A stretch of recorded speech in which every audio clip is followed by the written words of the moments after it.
You're watching Toronto Sports Rush on the Bet Rivers Network.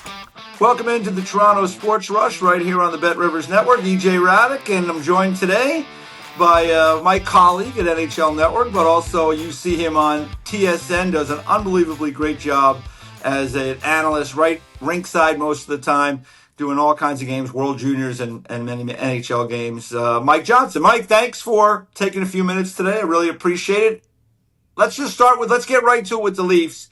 They made the move to move on from Brad Tree leaving. When you break down like what they need to do next, is it a two-man operation? Is it a one-man operation? What do you think the next play is? Yeah, hey, H, good to be with you, as always. I think the Toronto Maple Leafs organization is such a behemoth. It is a large, large company, and there's a lot to do with it. And, it's the challenge of being a GM and a president is bigger because the scope of the president's job is bigger in Toronto than it is in different markets. Not to say that it can't be done, but in today's NHL, given the demands of the general manager position, I don't think it's probably advisable to have just the GM do both. Now, whether the existing infrastructure of Keith Pelly as the president is enough or not, that's a different conversation. I would think probably not. I think there's probably room for a Brendan Shanahan type person to go along with the GM and have, a more layered approach to the management office. It's not our money, EJ, but the Leafs do have a lot of money. Yes, and so, to have another layer there, whatever it's going to cost, seems like it would be a prudent play and free up the general manager to do general manager things. So they've hired a search firm. Search firm, I think, is looking for the GM, maybe for the president as well. They are a little bit different animals depending on which person you want to do which job. But I think in an ideal world, you can have Keith Pelly be the CEO of the big organization, MLS and E. Should have a president of the hockey team, and then you should have a general manager, and then you should have a coach and the team. Like that is, I think, the best way to lay it out if you're the Leafs right now. Let me ask you this, Mike, because in the previous administration, or when Brendan Shanahan was there, they brought in someone who was a high-profile former player, Hall of Famer, a man that has, let's face it, he had a lot of stature in the league. I guess he was at the Department of Player Safety, and he had the Shanahan Summit years past, and so he was somebody that had, some sort of stature in the league. Do you think they need someone like that again to run it? And just for example, and no idea if he'd be really interested, but like Chris Pronger, for example, like his name has been mentioned in certain avenues. Someone that's been a former player to be in that president's role, and then start to look at what you want in the manager's role, or should it just be wide open and you're looking at all different candidates and you're trying to sense what makes sense? I mean, I think I would go into it with an open mind. I'm not going to be pigeonholed into saying I need a Hall of Fame player to be this guy. Not to say that Chris couldn't do it. I'm just saying it doesn't have to be the equivalent of Brendan Shanahan. What I would say, Each, though, is I think if you're going to hire a president and you're going to hire a general manager, one of the two of them should have some experience. They shouldn't both be total newbies at the job, and maybe can help with their skill sets complement each other. And so it doesn't have to be a former player. If it's going to be, a former executive, it could be a business person, it could be someone in the league, could be an agent. There's a million people. Could be you, could be me, could be anybody that could be a president, and do good jobs at that role. But I would say if you're going to hire a Chris Pronger or an agent or someone who's not done it, you probably would like a general manager who has been around and through it and sort of worked on the inside of that side of the business. So if you're hiring two jobs, one should be marginally experienced, even if they come from non-traditional paths. I am open to both guys being non-traditional hires. I want smart, I want creative, and I want aligned. Everyone's sort of having the same vision how we're going to try to do this. And if you get that, then I think you give yourself the better chance of being successful. What do you make of agents making the move to managerial positions? Because Bill Zito was an agent, then he became an AGM in Columbus. I think he had a lot to do with running the minor league team there in Cleveland, I believe it was at the time, may still be. And Kent Hughes has gone to Montreal. And what do you make of agents? Because they have kind of a different look at things, a different feel. They're more tuned into the players and the business side. What do you think of how agents have become more of a factor in all this? Again, they're smart people, right? They understand the hockey business from the other side of it, of trying to extract contracts and players' rights. But again, if you're thinking about a president, that's an agent, or even a general manager. What do agents want for their players? They want the most money they can get, obviously. But they want to get their guys set up on winning organizations and organizations that treat players and their families well. And there is a scale in the NHL where some teams are more well known for being great to the players and others that are not. And so an agent would come into it with that perspective. Plus, they're obviously generally lawyers. They're bright. They've been around. They've been in the meetings. They have relationships with all the other general managers, especially if it's a bigger agent like Kent Hughes was. So, it sort of makes sense. The only challenge I would guess would be, if you're an agent, you can do that for 40 years. Once you're a good one, it kind of recruits itself. You're a general manager or a president. As we've seen this past few weeks, there's not a ton of security in that position. You might be out of work in 2 years, like, hey, maybe I'm going back to be an agent to pay the bills. So that would be a challenge. But it speaks to, you need smart people, people that are familiar with the industry, but don't have to have been fully immersed in that same kind of role elsewhere to be good at it. And there's no guarantee you will be good at it. You could put an agent in there and he might be terrible. There's no guarantee, but I would not preclude anybody in an industry like that. They obviously have shown themselves to be capable. All right, let me ask you about the coach, Craig Berube. Last year, great year, pushed all the right buttons, got to the second rounds. Unfortunately, could not beat the Florida Panthers, who went on to win the Stanley Cup. This year, obviously, it hasn't gone as well. So Brad Treliving is gone. There's a lot of uncertainty. What do you make of Craig Berube and his future? I mean, I would not anticipate he's going to keep his job. Yeah. I mean, I think how teams generally want to run is that, get a new president, you get a new GM, they pick the coach that suits them. Now, Craig has been very successful in St. Louis, winning a cup. He's been successful in Toronto last year, winning a division, taking Florida deeper than any other team did last year. You can make an argument the Leafs maybe were the second best team in the playoffs last year. Yeah. Maybe. But if you look a little deeper, the Leafs as a team have been going the wrong direction about 6 years in a row. Yeah. And just sort of and I'm not talking about playoff results, because last year they won the division for the first time. Yeah. But if you look at sort of their expected goals and the underlying numbers of how good they are, they went from second to third to seventh to 12th to 20th to 29th. There's only 3 more spots to go each. They're going the wrong direction. They'll be in the wrong league soon. They keep going. The team is not perform. Even last year under Craig, where they won unsustainable number 1 goal games. Their goalies had a top 3 save percentage. They had a great power play, and they had a whole bunch of star players. And they made the most. They probably outperformed what they were supposed to. So that's my long story saying Craig this year hasn't been able to find the right mix of a strategy and personnel and deployment. And I don't think it's the players not respecting Craig Berube. They do. They want to play hard for him. It's not that at all. I just don't know if his style that he prefers to play maximizes the best players on the Toronto Maple Leafs. And last year it worked, and this year it did not. Not even close. My only question, EJ, would be, there are, you know how it is with a new general manager. There's only so many coaches you can go through. Usually it's 2, maybe 3. Yeah. And if a new GM thinks we're going to rebuild this team down to the studs, it's going to be a 5-year process, maybe they see value in having Craig do the first year or 2 of that, because they're not necessarily going to be competitive to make the playoffs. Now, I don't think they're going to go that route, but if they did, I could see why. But part of it might be just they're going to wait for the new GM and president to come in and make that decision and then go from there. But I like Craig. He's been awesome to work with. I'm around him quite a bit. Yeah. But if I had to wager, I would imagine he's probably not back next year.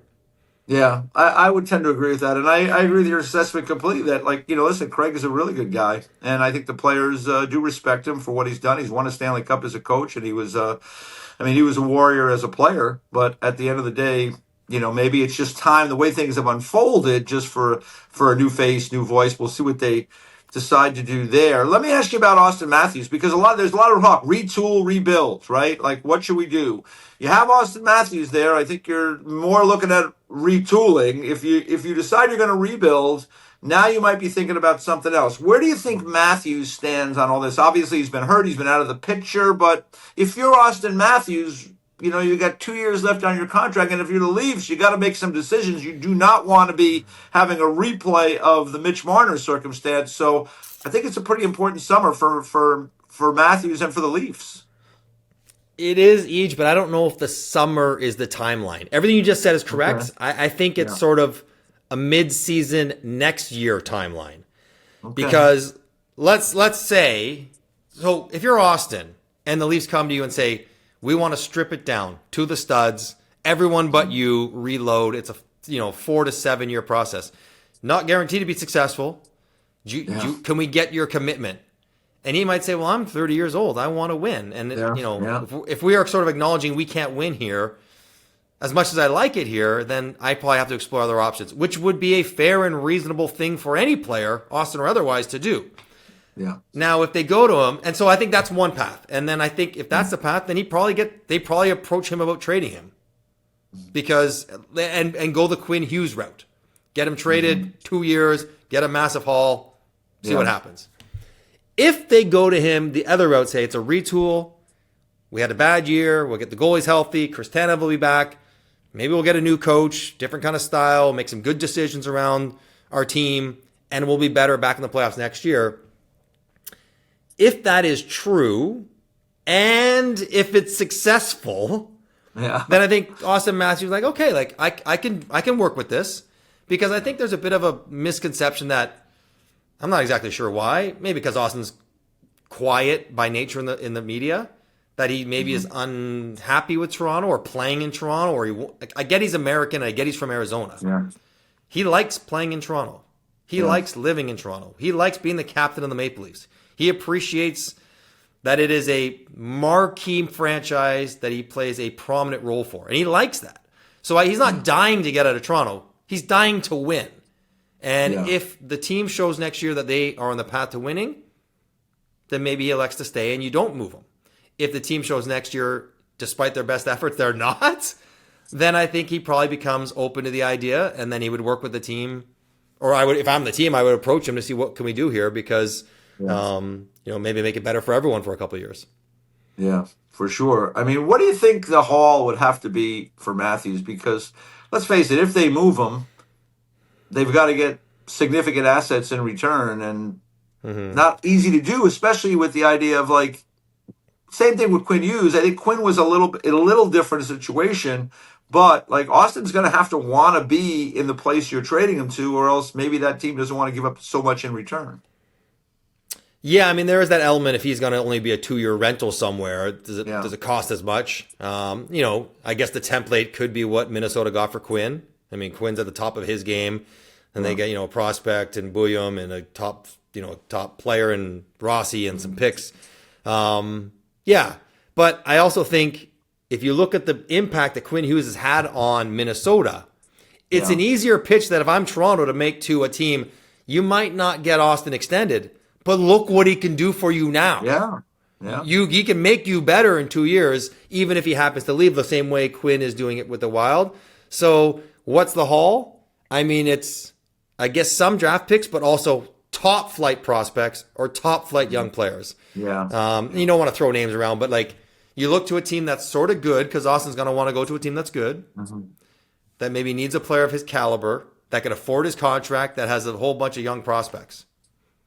There's not that many teams that fit that bill. So you look at those and say, okay, LA, well, who do they have? Good young players in their team? Kopitar's retiring, that money's off the books, and they do. Utah could absorb him. Big time.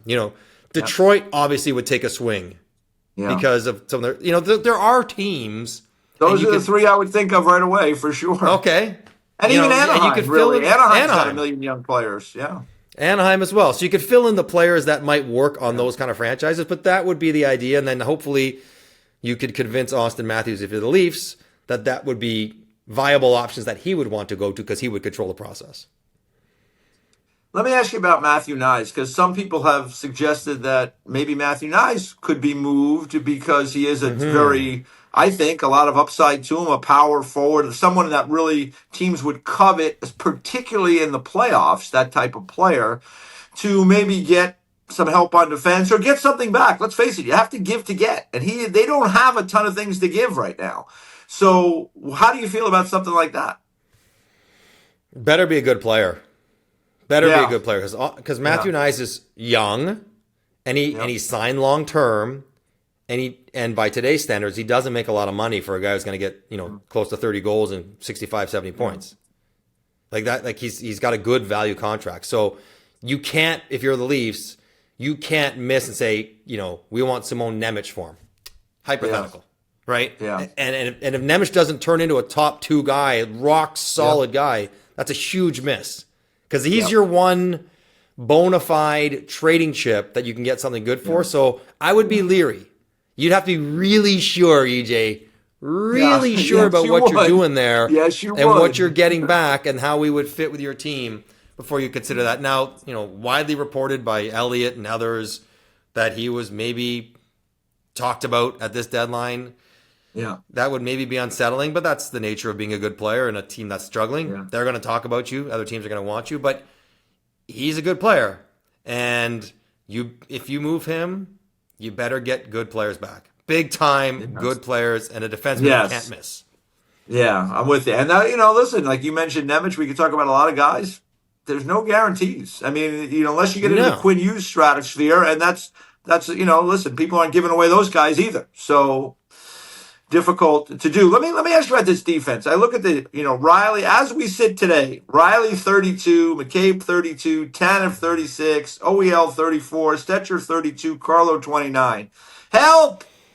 I mean, when I look at their team, they've given up, I guess they're near the bottom in goals against, 275 goals they have on the stat sheet here listed on the season. That's near the very bottom of the league, if not I guess Vancouver has given up more. What do you make of, how can they retool this defense? Because I look at this, listen, OEL has been a really good addition for them over these last couple of years and probably outperformed what anybody could think as he's getting a little bit older. Tanev, when he plays, he's been really good, but he is so fragile right now. He's been through so many things in his career at 36.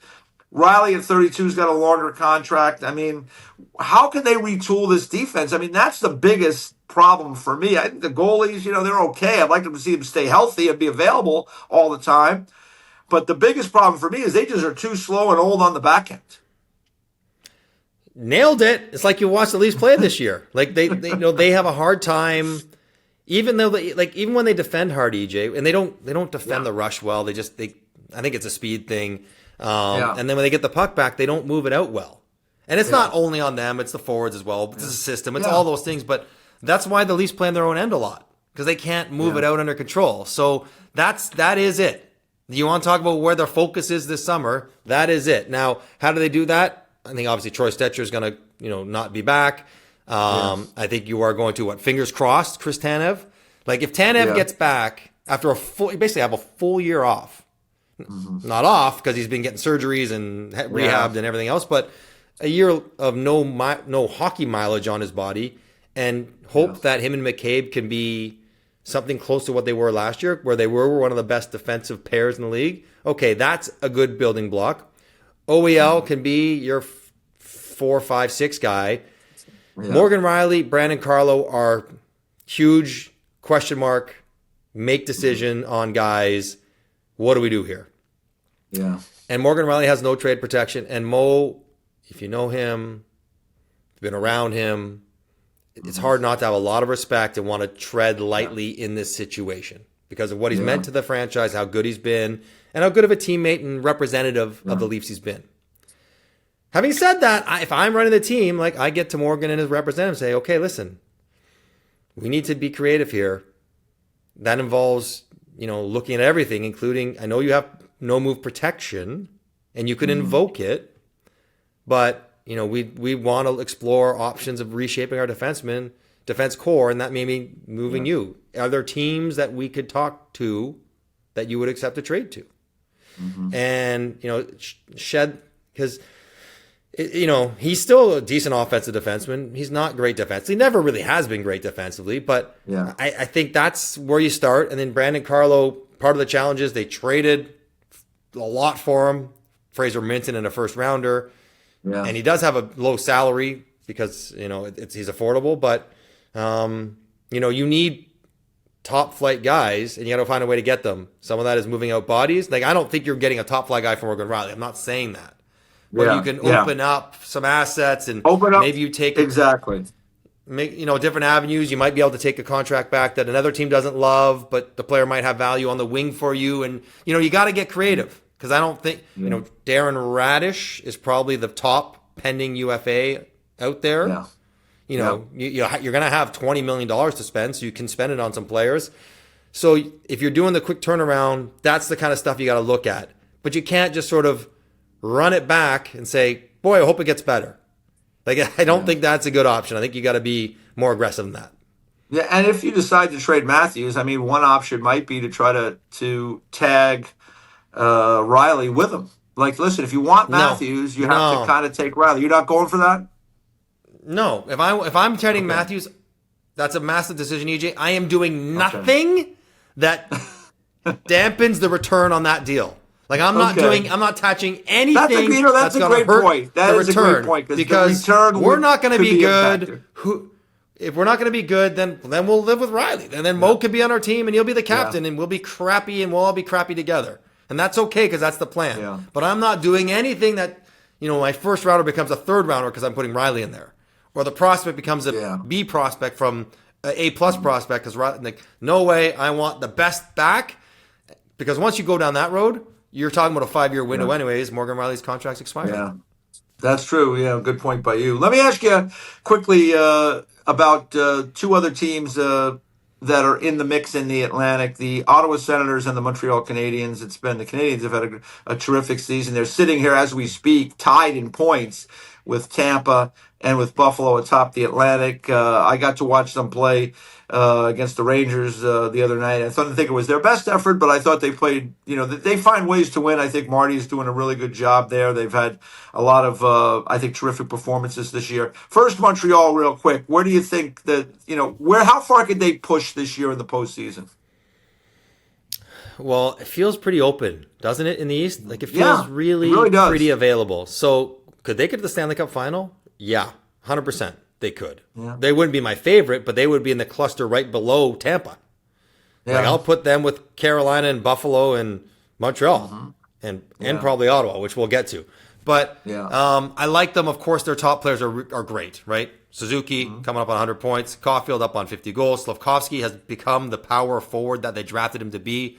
If we can re-rack that clip of them on the draft floor saying, it's not about who he is now. Who's going to be the best player 4 years from now? Yuri Slavkovsky is growing into close to the best player. Not quite. Probably Logan Cooley. Probably Lane Hudson. But close to the best player from that draft. Yeah. They don't defend great. If you're talking about going all the way, Oliver Kapanen's had a brilliant year. Second line center. He really has. He's been a nice pickup for them. Really nice. And Demidov and him work well together. But I think against the best teams, Kapanen is still growing into the physicality and speed of the game. That would be a concern. And they don't defend great. But Jakub Dobeš has been top shelf good the last 3 weeks. Yeah. Really good. Yeah. He never loses. Loses. So, that's what you want, I guess. That's a good thing, right? That's a good thing. That's a good thing. Like, if you have a guy that never loses, it's good. I'll take him. I'll take him right now over a guy who's got a slightly higher goal save above expected. Sure. Yes, I agree. So I like them. They're going to be, I think if they play Tampa, that's a tough matchup. It's a tough first round matchup. If they get Buffalo or something else, that would be They'll probably be favored, and they're good. Interesting. Interesting. And they had last year. I dynamic. mean, they did get to play last year, right? So that helps some of those guys. They know what they're getting into. Yeah. I'm not worried about their top guys. Like Suzuki, always been amazing in big moments. Caulfield the same. Hudson the same. They've got history in it. They're not quite there, but they're only getting better, and all their best players are signed forever. They're losing contract. Like, they're going to be good for a long time, and they're good already. Yeah. All right, Ottawa, real quick. The Senators they've just, like I would say 6-7 days ago, they got blown out of the water in Florida. The house, the building was on fire.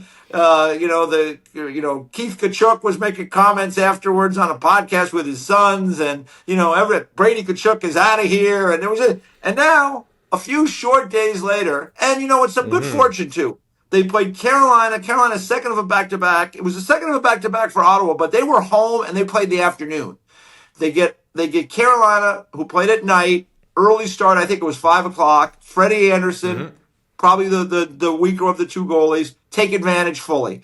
Then they get Tampa, second of a back-to-back, emotional game against Buffalo. They get the backup goalie, take advantage. So they're in a good spot. They've got a game against the Islanders coming up, and maybe their whole season will swing on the fact that they were able to beat the Islanders in regulation a couple of weeks ago when they scored very late in the game. That really is a big flip when you think about it. But give me your thoughts, the Senators, because they showed pretty well in the playoffs last year, and their underlying numbers have been good.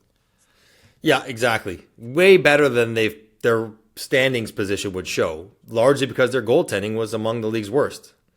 But Ullmark, when he's able to play, we're not going to go down that road, but when he's able to play, he's pretty good.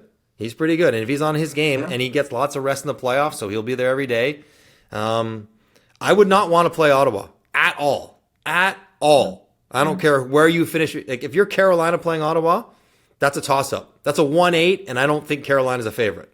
Like, that's how good they are.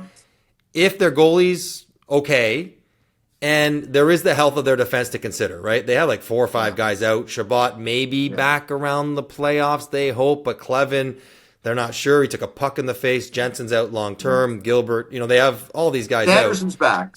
Yeah. Is he ever? He was great last night and a couple goals against Tampa. But they don't give up anything. They check so well, and they got good players. Players that will thrive in the playoffs. Big guys, Cousins and Kachuk, and Timmy Stützle plays big, and they're really good. And, they might finish with 100 points, EJ. If they ran, as bad as it has seemed this year for them, they might finish with 100 points. So I would want, if I'm Carolina or Tampa or Montreal, whoever wins the divisions, I don't want Ottawa. I'll take whoever else is there before I play. I'll take Boston ahead of Ottawa. I'd rather play Boston before I play Ottawa. Wow. Because I think they're that good, or they have the potential to be that good when their game is on its point. Yeah. Well, listen, it's going to be an interesting run down the stretch, as I say, for the Senators. They've got Florida. They got trips to Long Island and New Jersey. They finish up against the Leafs at home. Maple Leafs. If you're the Leafs, maybe you could put the pin in the Ottawa Senators. Who knows? We'll see. Mike, thanks so much for the time. I really appreciate it. I could talk to you all day. I got to let you go and get about your day, but thanks again for the time. EJ, we do this every day anyways for free, so I'm happy to do it on camera with you. All right. Mike Johnson, NHL Network, TSN. You see him everywhere, and really one of the really terrific analysts in the game. You've been watching the Toronto Sports Rush right here on the BetRivers Network. Thanks for watching Toronto Sports Rush on the BetRivers Network.